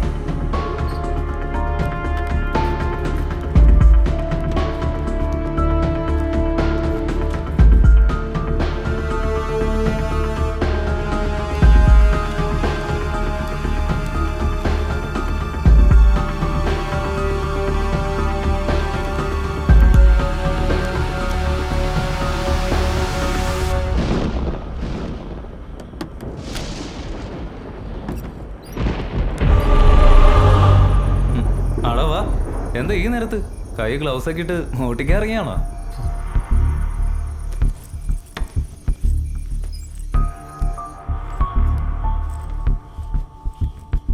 Lakshmi മോളും എന്തിയടാ? അവള് വീട്ടിലോട്ട് പോയതാ. മൂക്ക് നല്ല സുഖമില്ല. നീരിക്ക് എന്തെങ്കിലും കുടിക്കാതെടുക്കാം. കുടിയും കഴിപ്പും ഒക്കെ അവിടെ നിൽക്കട്ടെ. നിനക്ക് എന്താടാ വേണ്ടേ? എൻ്റെ സകല ബന്ധങ്ങൾ നീ താർത്തോണ്ടിരിക്കുക. ഓഫീസിലും കൂട്ടുകാർക്കിടയിലും നീ പലതും എന്നെക്കുറിച്ച് പറയുന്നത് ഞാൻ അറിയുന്നുണ്ട്. നിന്റെ ഭാര്യയെ ചേർത്ത് ഒരു അനാവശ്യം പറഞ്ഞൊപ്പിക്കാനും മാത്രം നീ അത്രയ്ക്ക് ചീപ്പായി പോയല്ലോടാ. ഇതൊന്നും പോരാഞ്ഞിട്ട് നിനക്കെന്നെ കൊല്ലണമല്ലേ? കണ്ടുപിടിച്ച് കളഞ്ഞല്ലോ. അല്ലെങ്കിലും നിനക്ക് അത്ര ക്ഷമയൊന്നുമില്ലെന്ന് എനിക്കറിയായിരുന്നു. അതുകൊണ്ട് തന്നെയാണല്ലോ വളരെ എളുപ്പം കണ്ടുപിടിക്കാൻ പറ്റുന്നൊരു പാസ്വേഡ് തന്നെ ആ ഫയലിൽ ഞാൻ ഇട്ടത്. വേഗം കണ്ടുപിടിച്ച് അത്രയും വേഗം എൻ്റെ പണി തീർക്കാമല്ലോ. സത്യം പറഞ്ഞാൽ കത്തൊക്കെ ഒരു നാടകമായിരുന്നു. നിന്നെ കൊന്നു കഴിഞ്ഞാൽ മുങ്ങിക്കഴിയുമ്പോൾ എനിക്കെന്തോ അപകടം പറ്റിയെന്ന് പോലീസിനെ അറിയിക്കാനുള്ള വേറൊരു ഒരു നാടകം. ആട്ടെ, നീ എന്നെ കൊല്ലാൻ വന്നതാണോ? സത്യം പറയാലോ, നീ ചത്ത് കാണുമെന്നാണ് ഞാൻ പ്രതീക്ഷിച്ചത്. അതുകൊണ്ട് തന്നെ ഈ വരവ് ഞാൻ തീരെ പ്രതീക്ഷിച്ചില്ല കേട്ടോ.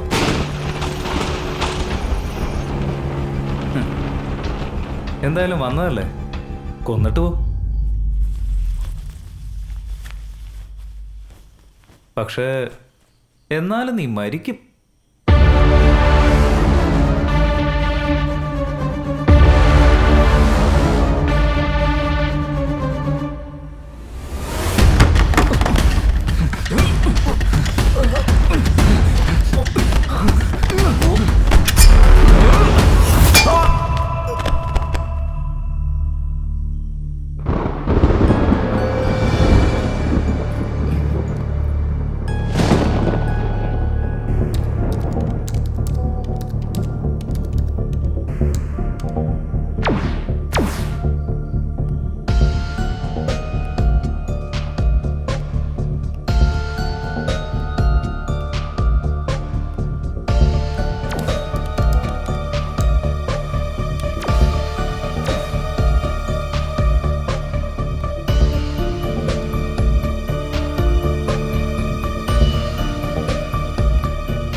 സജീവ് മദ്യത്തിനൊപ്പം കഴിച്ച ബദാം പരിപ്പിൻ്റെ അതേ ഗന്ധമുള്ള പൊട്ടാസ്യം സയനൈഡ് മാത്യു മുൻപ് തന്നെ മദ്യത്തിൽ കലർത്തിയിരുന്നത് അയാൾക്ക് തിരിച്ചറിയാൻ കഴിഞ്ഞില്ല.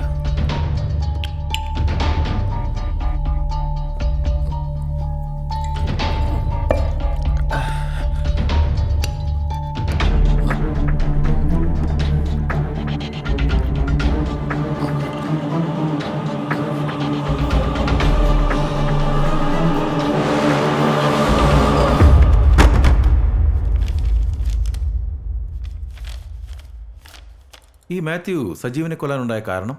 അയാൾ സ്കിസോഫ്രീനിക് ആയിരുന്നു സർ. സജീവ് തന്നെക്കുറിച്ച് എന്തോ മോശമായിട്ട് സംസാരിക്കുന്നതായും തന്റെ ഭാര്യയുമൊത്ത് വഴിവിട്ട ബന്ധമുള്ളതായിട്ടും മാത്യു സംശയിക്കുന്നുണ്ടായിരുന്നു. അതയാൾ ചിലരോടൊക്കെ സൂചിപ്പിച്ചിട്ടുമുണ്ട്. സത്യത്തിൽ അതൊക്കെ അയാളുടെ തോന്നൽ മാത്രമായിരുന്നു. ഇവർ രണ്ടുപേരും കൊല്ലപ്പെടുന്നതിന് തലേ ദിവസം ഈ കാര്യം പറഞ്ഞ് ജോലി സ്ഥലത്ത് ഇവര് തമ്മിൽ ചെറിയ പ്രശ്നമുണ്ടായിരുന്നു. വിഷം കൊടുത്ത് കൊല്ലാനായിരുന്നെങ്കിൽ ആ കത്തിന്റെ ആവശ്യം? മാത്യു കുറച്ച് സൈക്കോ സ്വഭാവമുള്ള ആളായിരുന്നു എന്ന് പറഞ്ഞിരുന്നല്ലോ. ഈ കത്ത് വായിക്കുമ്പോൾ സജീവ് അസ്വസ്ഥനാകുമെന്നും അപ്പോൾ അയാൾ മദ്യപിക്കുമെന്നും മാത്യു കണക്കൂട്ടിയിട്ടുണ്ടാവാം. സജീവ് അയാളെ തേടി ചെല്ലുമെന്ന് അയാൾ കരുതിയിട്ടുണ്ടാവില്ല. അതാണ് തിരിച്ചൊരു അറ്റാക്ക് ഉണ്ടാവാതിരുന്നത്. അപ്പോൾ സജീവ് മാത്യുവിനെ കൊല്ലാനും ഇത് തന്നെയാണോ കാരണം? ഈ കാരണങ്ങൾ കൊണ്ട് തന്നെ മാനസികമായി ഏറെ ബുദ്ധിമുട്ടിലായിരുന്ന സജീവ് അയാളെ കൊല്ലാൻ കൂടി പ്ലാൻ ഉണ്ടെന്ന് അറിഞ്ഞപ്പോൾ ഒരു പ്രത്യേക മാനസികാവസ്ഥയിലായിട്ടുണ്ടാവാം. അങ്ങനെ ആയിരിക്കാം അയാള് മാത്യുവിന്റെ കൊലയാളി ആയത്. ആ സജീവാണ് മാത്യുവിനെ കൊന്നതെന്ന് എങ്ങനെ മനസ്സിലായി? സജീവ് ഫോൺ എടുക്കാതെ മാത്യുവിൻ്റെ വീട്ടിൽ പോയത് പോലീസ് ടവർ ലൊക്കേഷൻ ട്രേസ് ചെയ്യാതിരിക്കാൻ വേണ്ടിയാണ്. വാട്സപ്പ് വെബ് ഉപയോഗിക്കാനായി അയാൾ സ്വന്തം ലാപ്ടോപ്പ് കയ്യിൽ കരുതി. അവിടെയാണ് അയാൾക്ക് പിഴച്ചത്. ഒരുപക്ഷെ അങ്ങനെ ഒരു അതിബുദ്ധി അയാൾ കാണിച്ചില്ലായിരുന്നെങ്കിൽ നമ്മൾ കുഴഞ്ഞേനെ. സൈബർ സെല്ലിൽ ഡീറ്റെയിൽഡായിട്ട് പരിശോധിച്ചപ്പോൾ ആ സമയത്ത് സജീവ് വാട്സപ്പ് ഉപയോഗിച്ചത് മാത്യുവിൻ്റെ വീട്ടിലെ വൈഫൈയിൽ നിന്നാണെന്ന് മനസ്സിലായി. അവിടുത്തെ സ്ഥിരം സന്ദർശകനായ സജീവിൻ്റെ ലാപ്പിൽ വൈഫൈ ഓട്ടോ കണക്ട് ചെയ്താവാം. പരിഭ്രമത്തിനിടയിൽ അയാളത് ശ്രദ്ധിച്ചു കാണില്ല. ഏതൊരു അതിബുദ്ധിമാനും പറ്റുന്ന ചെറിയൊരു പാളിച്ച. മാത്യുവിന്റെ ഷർട്ടിൽ നിന്ന് കിട്ടിയ DNA സാമ്പിളുകൾ സജീവിൻ്റെതാണെന്ന് ഫോറൻസിക് റിപ്പോർട്ടുമുണ്ട് സർ. സംഭവത്തിന് ശേഷം വീട്ടിലെത്തിയ സജീവ് വിഷം കലർന്നെന്നറിയാതെ ഫ്രിഡ്ജിലിരുന്ന മദ്യം കഴിച്ച് മരിച്ചു അല്ലേ? അതെ sir. Okay, that makes sense. Anyway, nice job guys. Thank you sir. Thank you sir.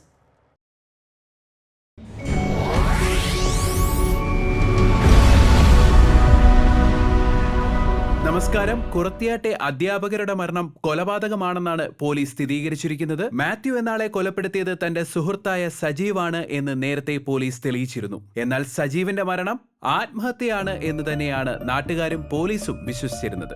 എന്നാൽ മരണപ്പെടുന്നതിന് മണിക്കൂറുകൾക്ക് മുമ്പ് തന്നെ സജീവിന്റെ വീട്ടിലിരുന്ന മദ്യത്തിൽ മാത്യു വിഷം കലർത്തിയിരുന്നതായാണ് ഏറ്റവും പുതിയ കണ്ടെത്തൽ.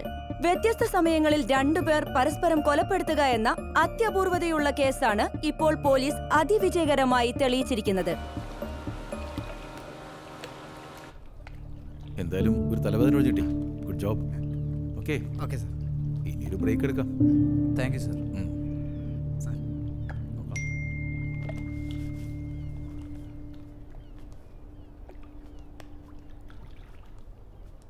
വളരെ കോംപ്ലിക്കേറ്റഡ് ആയ 2 കൊലപാതകങ്ങൾ സമർത്ഥമായി തെളിയിച്ച പോലീസിന് അഭിനന്ദനങ്ങൾ. ഇനിയും ഒരുപാട് കേസുകൾ ഇങ്ങനെ തെളിയിക്കാൻ കഴിയട്ടെ.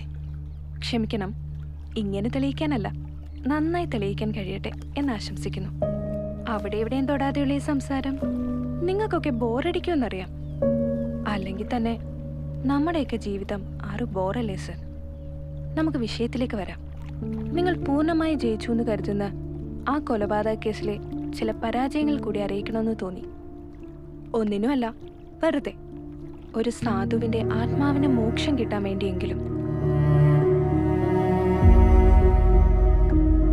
ഏതാണ്ട് 15 വർഷം മുമ്പ് നടന്നൊരു കഥയാണ്.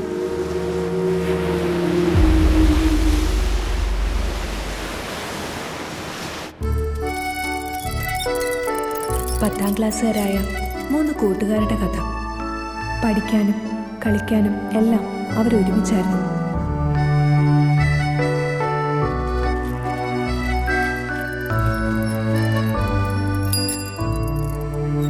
അവരിൽ സാന്ദ്ര എന്ന പെൺകുട്ടിക്ക് മറ്റ് 2 ആൺകുട്ടികളിൽ ഒരാളോട് കുറച്ചധികം ഇഷ്ടമുണ്ടായിരുന്നു.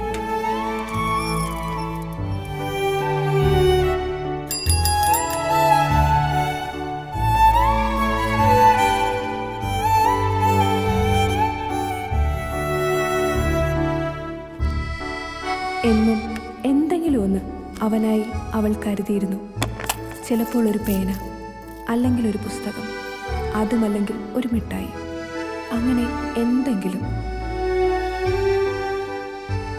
അവൻ വല്ലപ്പോഴും ഒരിക്കൽ വാങ്ങിക്കൊടുത്തിരുന്ന മിഠായിയുടെ പൊതികൾ പോലും അവൾ സൂക്ഷിച്ചു വെച്ചു. ഫ്രണ്ട്ഷിപ്പിനപ്പുറത്തേക്ക് മറ്റെന്തോ ഒന്ന് ആ മനസ്സിൽ വളരുന്നുണ്ടായിരുന്നു.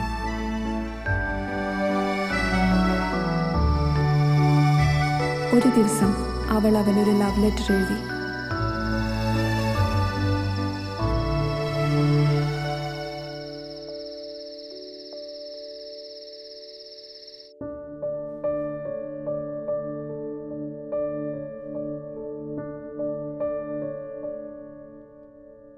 അതുവരെ കണ്ട സുഹൃത്തുക്കളെ ആയിരുന്നില്ല ആ കത്ത് വായിച്ച ശേഷം അവൾ കണ്ടത്. അവരവളെ ഒരുപാട് കളിയാക്കി. വളർച്ച മുരടിച്ച ഒരു പെണ്ണിന് പ്രണയിക്കാനുള്ള യോഗ്യത പോലുമില്ലെന്ന് അവരുടെ ഓരോ പരിഹാസ വാക്കുകളിലും ഉണ്ടായിരുന്നു. ഒന്നും മിണ്ടാനാവാതെ നിറ കണ്ണുകളോടെ നിൽക്കാനേ അവൾക്ക് കഴിഞ്ഞുള്ളൂ.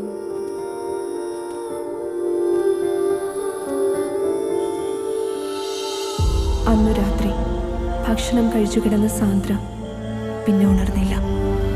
കേട്ടുകേൾവി പോലുമില്ലാത്ത വിധം 15-ാം വയസ്സിൽ ഒരു സൈലന്റ് അറ്റാക്ക്.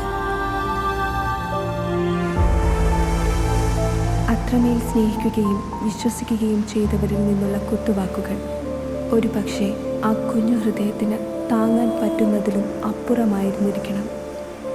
ആത്മഹത്യയോ കൊലപാതകമോ അല്ലാത്ത ഒരു സ്വാഭാവിക മരണത്തിന് ആരെ കുറ്റപ്പെടുത്താനാണ്? മാനസിക പീഡനത്തിന് ആർക്കെതിരെയും തെളിവുകളൊന്നും ഉണ്ടായിരുന്നില്ലല്ലോ. സാന്ദ്ര മരിച്ചതിൽ പിന്നെ അവളുടെ കുടുംബം ആ നാട്ടിൽ നിന്നും താമസം മാറി.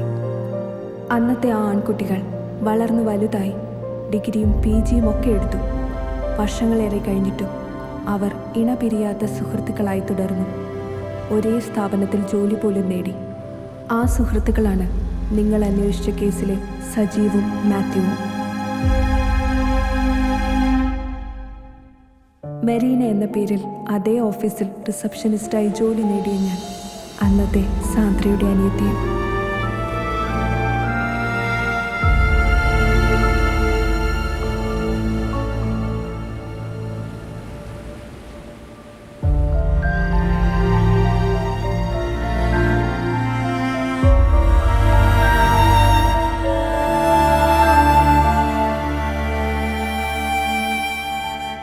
പതിനഞ്ച് വർഷത്തിനിടെ എനിക്ക് വന്ന ചേഞ്ചസ് കാരണം സജീവിനോ മാത്യുവിനോ എന്നെ ഒരു തരത്തിലും തിരിച്ചറിയാൻ കഴിഞ്ഞില്ല.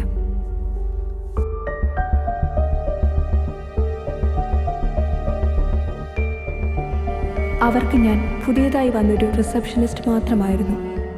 ചെറുപ്പമായതുകൊണ്ട് തന്നെ വളരെ എളുപ്പം അവരുമായി അടുക്കാൻ എനിക്ക് കഴിഞ്ഞു.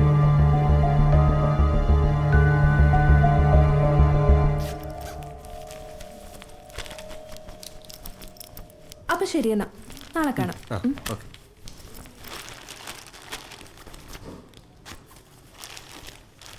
എന്താടാ മുഖത്തൊരു ടെൻഷൻ? അതൊക്കെ പറയാം. വീട്ടിൽ കുപ്പിയിരിപ്പുണ്ടോ? ഒരു ചെറുതിരിപ്പുണ്ട്, മതിയോ? ചെറുതെങ്കിൽ ചെറുത്. വാ, വണ്ടി എടുക്ക. ഇനി പറ, എന്താ നിന്റെ പ്രശ്നം? ലക്ഷ്മിയുടെ വീട്ടിൽ സീനാടാ. അവൾ ഇറങ്ങി വരട്ടെ എന്ന് ചോദിച്ചിരിക്കുക. എങ്കിൽ പിന്നെ ഇങ്ങനെ വിളിച്ചോണ്ട് പറഞ്ഞു. അതിനിപ്പോൾ എത്ര ആലോചിക്കാൻ എന്തുവാ? അതല്ലടാ, നമ്മൾ ബാച്ചിലേഴ്സ് താമസിക്കുന്നിടത്തേക്ക് അവളെ മോളെ എങ്ങനെ കൊണ്ടുവരാനാ? നിനക്കൊരു വീട് കിട്ടിയാൽ പോരെ? അതൊക്കെ നമുക്ക് സംഘടിപ്പിക്കാം. നീ എത്രയും വേഗം അവളെ ഇങ്ങനെ ഇറക്കിക്കൊണ്ടുവരാൻ നോക്ക്. ഇന്ന് ഒറ്റയ്ക്കേ ഉള്ളൂ. ബാലെവിടെ പോയി? അവനോട് കല്യാണം കഴിക്കാൻ പോയതാ. Good morning. Good morning. Mathew എവിടെ പോയി? അവനോട് കല്യാണം കഴിക്കാൻ പോയാന്നേ. ആഹാ, ഇതൊക്കെ എപ്പോൾ സംഭവിച്ചു? എന്നിട്ട് താൻ പോയില്ലേ? അതൊക്കെ അങ്ങ് സംഭവിച്ചു.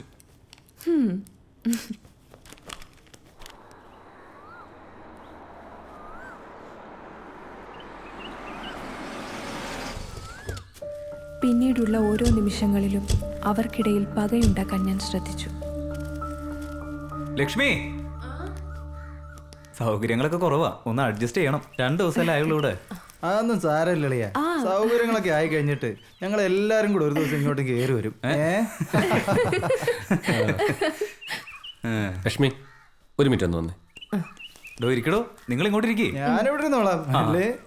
ഒന്ന് ഒതുങ്ങ എൻ്റെ അളിയാ. ലക്ഷ്മിക്ക് അറിയാലോ, മാത്യു ഞാനും കുഞ്ഞുനാൾ മുതലുള്ള കൂട്ടാണ്.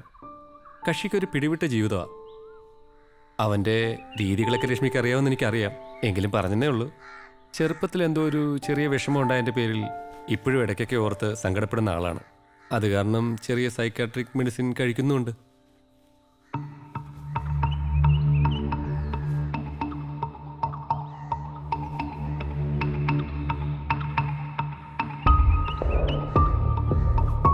എട്ടുകാലി വല നെയ്യുന്നത് കണ്ടിട്ടില്ലേ? അതുപോലെയൊന്ന് അവർക്കിടയിൽ ഞാൻ ഉണ്ടാക്കിയെടുത്തു. അവരതിൽ തനിയെ വന്നു പെട്ടു. സജീവ് ഓഫീസിൽ നിന്ന് നേരത്തെ ഇറങ്ങി ഒരു ദിവസം. എന്തൊക്കെയുണ്ടോ, സുഖല്ലേ? ഹാ, ഇങ്ങനെയൊക്കെ അങ്ങ് ജീവിച്ചു പോകുന്നു. സജീവ് ഇന്ന് നേരത്തെ പോയോ? അവൻ വലിയ ബോഡി ബിൽഡർ അല്ലയോ, ജിമ്മിൽ എന്തോ പരിപാടി ഉണ്ടെന്ന് പറഞ്ഞ് നേരത്തെ അങ്ങ് പോയി. അതെ, ഇയാളോട് മാത്രമായ ഒരു കാര്യം പറയാനുണ്ടായിരുന്നു. നിങ്ങൾ തമ്മിൽ എത്ര വർഷത്തെ പരിചയമുണ്ട്?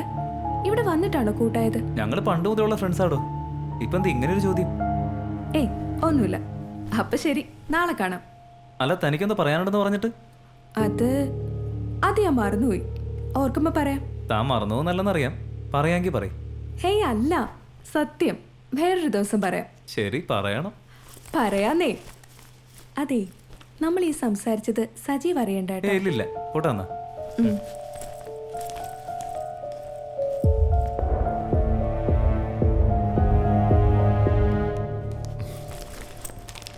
മാത്യു ഇന്ന് ലീവ് ആട്ടോ.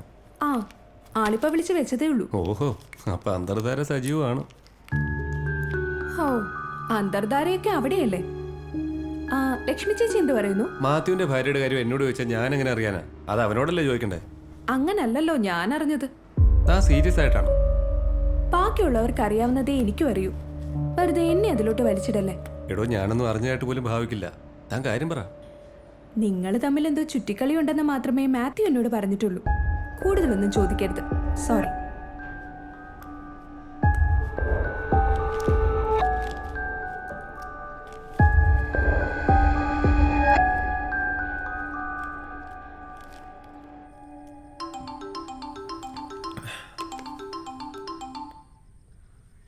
ഹലോ. ഹലോ, ഞാൻ മരീനയാണ്. രാവിലെ ഞാൻ അങ്ങനെ പറഞ്ഞതുകൊണ്ടാണോ ഇന്ന് നേരത്തെ അങ്ങ് പോയത്? ഞാൻ വിഷമിപ്പിക്കാൻ വേണ്ടി പറഞ്ഞതല്ല. Really sorry. ഏയ്, അതൊന്നുമല്ല. ഞാനിത് കുറേ നാളായിട്ട് കേൾക്കുന്ന. ഇനി താനും കൂടെ പറയാനുള്ളായിരുന്നു. മാത്യു ആയി പരിചയത്തിലായ സമയത്ത് തന്നെ പുള്ളി ഇക്കാര്യം സൂചിപ്പിച്ചിരുന്നു. ഞാനത് തന്നോട് പറയണമെന്ന് പലതവണ വിചാരിച്ചതാ. പിന്നെ നിങ്ങൾ സുഹൃത്തുക്കളെ തമ്മിൽ തെറ്റിക്കാൻ ശ്രമിക്കുകയാണെന്ന് വിചാരിച്ചാലോ എന്ന് കരുതി പറയാതിരുന്നതാ. ഇന്നും മനഃപൂർവ്വം പറഞ്ഞതല്ല. അവന് സംശയരോഗ. അത് തിരിച്ചറിഞ്ഞ പിന്നെ ഞാൻ കഴിവതും ആ വീട്ടിലേക്ക് പോകാറില്ല. എങ്കിലും ആരോപണത്തിനൊരു കുറവുമില്ല. നേരിട്ട് ഈ കാര്യം ചോദിച്ചാൽ വ്യക്തമായ മറുപടിയും തരില്ല. ആകെ തകർന്നിരിക്കുക ഞാൻ. എന്ത് ചെയ്യണമെന്നറിയില്ല. അടുത്ത കൂട്ടുകാരനായി പോയി. അല്ലായിരുന്നെങ്കിൽ ഞാൻ കൊന്നേനെ. കൊന്നാലേ പ്രശ്നം തീരുമെന്നുണ്ടെങ്കിൽ കൊല്ലണം.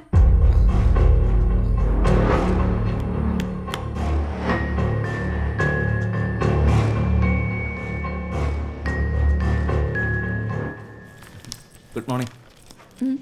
ഇന്ന് ലേറ്റ് ആണല്ലോ. സജീവ് എവിടെ? നേരത്തെ ഇറങ്ങിയതാ. മുടിഞ്ഞ ട്രാഫിക് ബ്ലോക്ക്. സജീവ് ക്ലാസ്സിലേക്ക് പോയി. അല്ല, താനെന്താ പറയാനുണ്ടെന്ന് പറഞ്ഞിട്ട്? അതിന് ഇയാളെ പിന്നെ കണ്ടിട്ട് വേണ്ടേ? ഇപ്പൊ കണ്ടല്ലോ, ഇനി പറ, എന്താ കാര്യം? ഞാൻ പറയാം, പക്ഷേ സജീവ് അറിഞ്ഞ എന്നെ കൊല്ലും.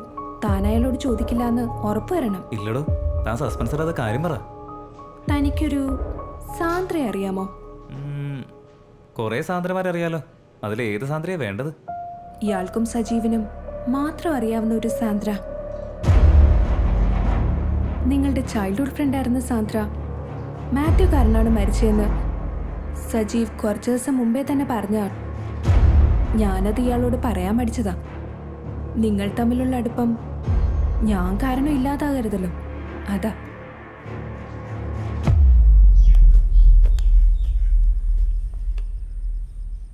എടാ, ഞാനിന്ന് ഓഫീസിലേക്ക് ഇല്ല കേട്ടോ. എന്താ ചേട്ടാ? വേറൊരു വഴിക്ക് പോകാനുണ്ട്. ഓക്കേടാ, ഞാൻ പറഞ്ഞേക്കാം. നീ എപ്പോഴാ പോകുന്നത്? 11:30 ബസ്സുണ്ട്, അതിന് പോകുന്ന വിചാരിക്കുന്നത്. അന്നേരേ താക്കോല് കൂടി അവിടെ വെച്ചേക്കോ കേട്ടോ. ആ ശരി. ശരി എന്നാ, പോയിട്ട് വരാം. പോണ്ടേ? സജീവ് പറഞ്ഞതിൽ എന്തോ സംശയം തോന്നിയിട്ടാവണം മാത്യു അന്ന് ഓഫീസിൽ നിന്ന് നേരത്തെ ഇറങ്ങി. സാറേ, ഇന്നൊരു ഹാഫ് ഡേ ലീവ് വേണമായിരുന്നു. എന്തു പറ്റി? നല്ല തലവേദന, ഒന്ന് ഹോസ്പിറ്റലിൽ പോകണം. Okay, take care. Okay, thank you sir. ഇന്ന് നേരത്തെ പോവാണോ? എന്തു പറ്റി? നല്ല തലവേദന. മരുന്ന് വല്ലതും വാങ്ങിക്കണോ? ഏയ് വേണ്ട വേണ്ട, കുഴപ്പമൊന്നുമില്ല.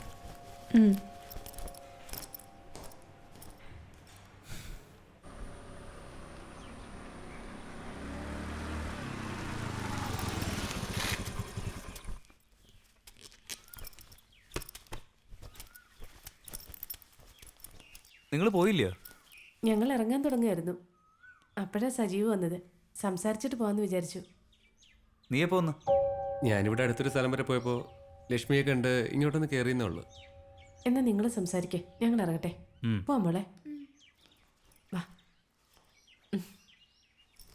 എന്നാ ശരി.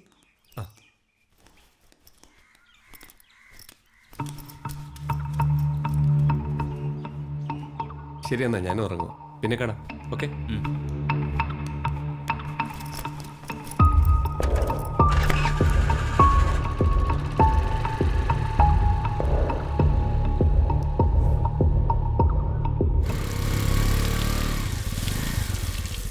ഒരു കത്തുണ്ടേ. ആരുടെ കത്താ? മാത്യുവിൻ്റെ.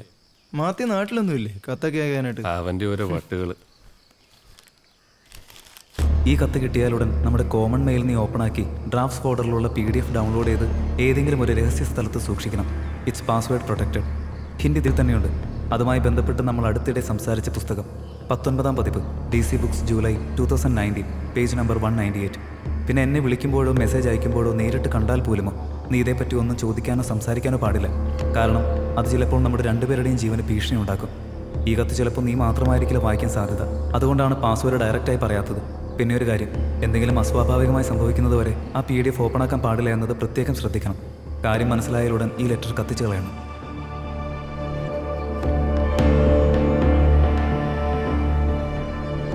സോളമന്റെ മുദ്ര.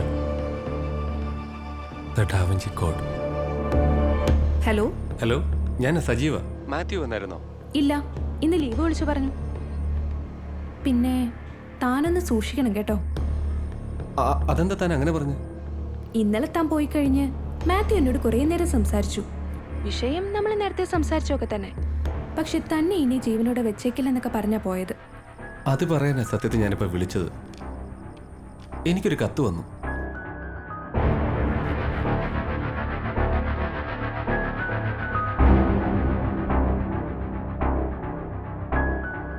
ഞാൻ ഫ്രീ ആയിട്ടൊരു അഡ്വൈസ് തരാം. Attack is the best defence. തന്നെ കൊല്ലുന്നതിന് മുമ്പ് തനിക്ക് അയാളെ കൊല്ലാൻ പറ്റിയാലോ? എത്ര വലിയ സുഹൃത്താണെങ്കിലും ജീവനാണ് മാഷെ വലുത്. എന്നിട്ട് വേണം ബാക്കിയുള്ള കാലം ഞാൻ ജയിലിൽ പോയി കിടക്കാൻ. താൻ വേറെ വല്ല സൊല്യൂഷൻ ഉണ്ടെങ്കിൽ പറഞ്ഞതാ. പോലീസിന് കണ്ടുപിടിക്കാൻ പറ്റാത്ത തരത്തിൽ കൊന്നാലോ? എങ്ങനെ?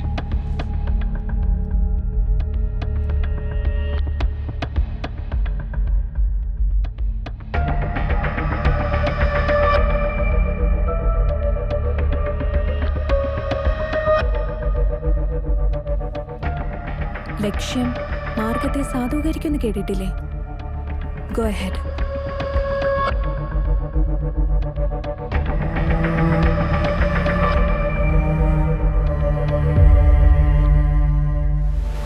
മാത്യു സജീവിന്റെ മദ്യത്തിൽ വിഷം കലർത്തിയതും കത്തെഴുതിയതുമെല്ലാം വർഷങ്ങളായി ഞാൻ മനസ്സിൽ രൂപപ്പെടുത്തിയ പദ്ധതികളായിരുന്നു.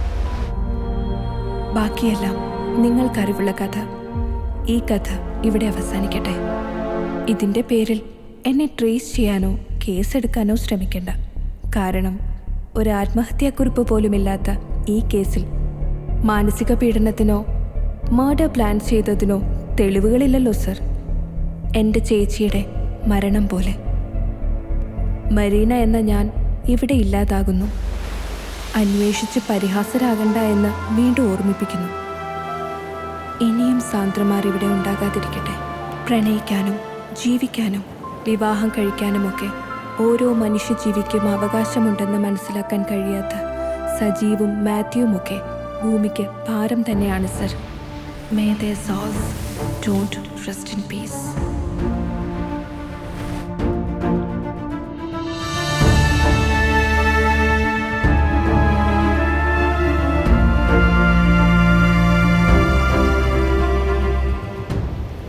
അല്ല സാറേ, ഈ തെളിവ് വെച്ച് നമുക്ക് ആ കേസ് റീഓപ്പൺ ചെയ്തൂടെ?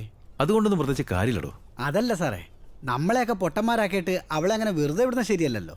ആണോ സാറേ? ഒരു മെസ്സേജിൻ്റെ ബേസിൽ കേസ് എങ്ങനെ റീഓപ്പൺ ചെയ്യും? വെറുതെ മീഡിയയുടെ മുമ്പിൽ നാണം കെടാവുന്നുള്ളത് വേറെ പ്രയോജനമൊന്നുമില്ല.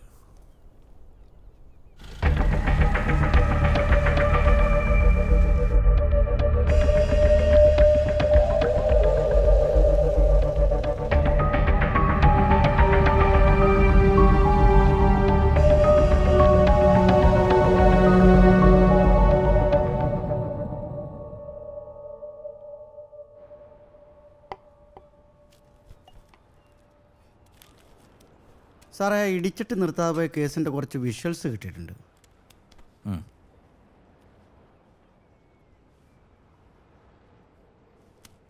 അക്കാര്യം സംസാരിക്കാനല്ല തന്നോടിപ്പോൾ വരാൻ പറഞ്ഞത്. നിങ്ങളെ ഞാൻ എൻ്റെ സ്വന്തം ചേട്ടനെ പോലെ കണ്ടത്. ആ മാത്യു സജീവ് കേസിൽ അർപ്പിത പോലും അറിയാതെ ചേട്ടൻ ടീമിലെടുത്ത് അതുകൊണ്ടാണ്. ഇപ്പം എന്താ സാറേ വീണ്ടും ഇതൊക്കെ പറയാൻ? താൻ വാ.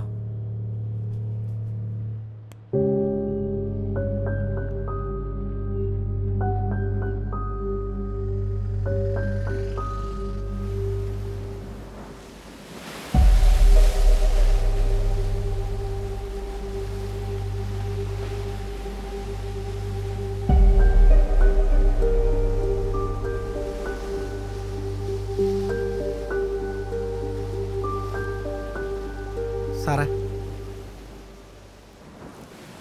ചേട്ടനും ആ കേസിൽ വ്യക്തമായ പങ്കുണ്ടെന്ന് ഫയൽ ക്ലോസ് ചെയ്ത് കഴിഞ്ഞാൽ ഞാൻ മനസ്സിലാക്കിയത്. ആ മെറീന ഉപയോഗിച്ചിരുന്ന ഫോണിൻ്റെ കോൾ ഹിസ്റ്ററി പരിശോധിച്ചപ്പോൾ തന്നെ ചേട്ടൻ്റെ ഇൻവോൾവ്മെൻ്റ് എനിക്ക് മനസ്സിലായി. ഇത്രയും നാൾ നിഴല് പോലെ കൂടെ നിർത്തിയിരുന്ന ഒരാൾ അങ്ങനെ ചെയ്യുമെന്ന് ഞാൻ ഇപ്പോഴും വിശ്വസിച്ചിട്ടില്ല.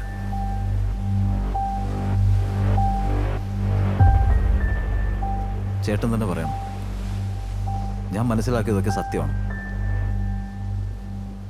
സാററിഞ്ഞൊക്കെ സത്യം തന്നെയാണ്. ഞാൻ മെറീനെ സഹായിച്ചിട്ടുണ്ട്. അത് പക്ഷേ സാറിന് ചതിക്കണമെന്നോ പൊട്ടനാക്കണമെന്നോ ഒന്നും ഉദ്ദേശിച്ചായിരുന്നില്ല. എല്ലാം കഴിഞ്ഞ് അവളങ്ങനെ ഒരു വോയിസ് മെസ്സേജ് അയക്കുമെന്നൊന്നും എനിക്കറിയില്ലായിരുന്നു. അതറിഞ്ഞിരുന്നെങ്കിൽ ഞാനത് വിലക്കിയേനെ. സാറിനോട് ഈ കാര്യങ്ങളെല്ലാം പലതവണ പറയാനൊരുങ്ങിയതാണ്. പക്ഷേ ധൈര്യം കിട്ടിയില്ല. ഒരു പരിചയമില്ലാത്ത അവർക്ക് വേണ്ടി എന്തിനാ ചേട്ടാ നമ്മുടെ ഡിപ്പാർട്ട്മെന്റിനെ തന്നെ ചതിച്ചത്? സാറിൻ്റെ വീട്ടിൽ വന്നിട്ടുണ്ടോ? അതും ഇതും തമ്മിൽ എന്ത് ബന്ധം? മെറീന പറഞ്ഞ കഥയിൽ സാന്ദ്ര സാറ് മറന്നു കാണില്ലല്ലോ. അതുപോലെ ഒരാൾ എൻ്റെ വീട്ടിലുണ്ട്, എൻ്റെ ഭാര്യ. സാന്ദ്രയെ പോലെ ഒരാളാണ് ഭാര്യ എന്നുള്ളത് മെറീനയെ സഹായിക്കാൻ ഒരു കാരണമില്ലല്ലോ. പൊക്കമില്ലായ്മയാണ് പൊക്കമെന്നൊക്കെ നമ്മൾ പറയാറുണ്ടല്ലോ. അതൊക്കെ സത്യത്തിൽ വെറുമ്പാക്കല്ലേ സാറേ? ഇത്രയും തുല്യതയൊക്കെ പറയുന്ന നമ്മുടെ നാട്ടിൽ ഇത്തരക്കാർക്ക് കൂടി ഉപയോഗിക്കാൻ വേണ്ടി ഒരു പബ്ലിക് ടോയ്ലറ്റ് പോലും ഉള്ളതായിട്ട് സാറ് കണ്ടിട്ടുണ്ടോ? ഉണ്ടാവില്ല. ഒരു ബസ്സിൻ്റെ സ്റ്റെപ്പോ സീറ്റോ പോലും പൊക്കം കുറഞ്ഞവർക്ക് വേണ്ടി ഉണ്ടാക്കാറുമില്ല.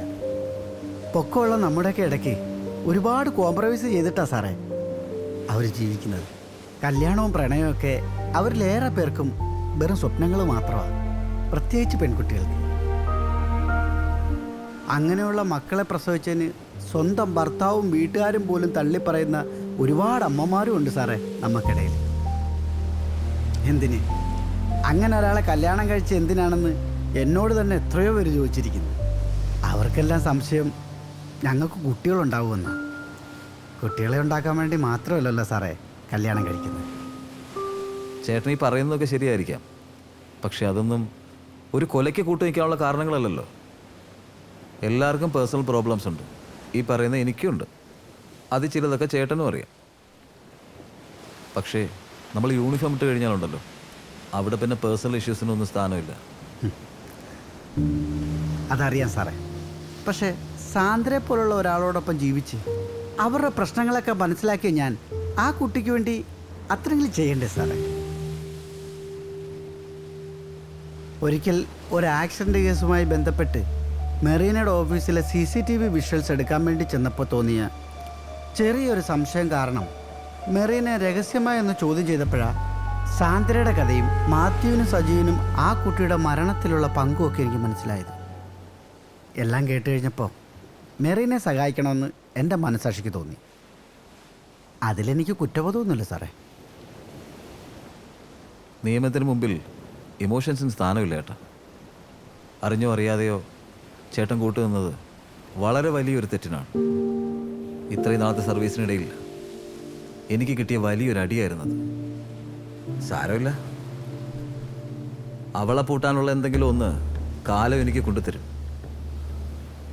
അതെനിക്ക് ഉറപ്പാ. അന്നൊരു പക്ഷേ ഇതുപോലെ ചേട്ടൻ രക്ഷിക്കാൻ എനിക്ക് കഴിഞ്ഞെന്ന് വരില്ല. സാറിൻ്റെ വിശ്വാസം സാറിനെ രക്ഷിക്കട്ടെ.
കഥയുടെ പൊരുളും തേടി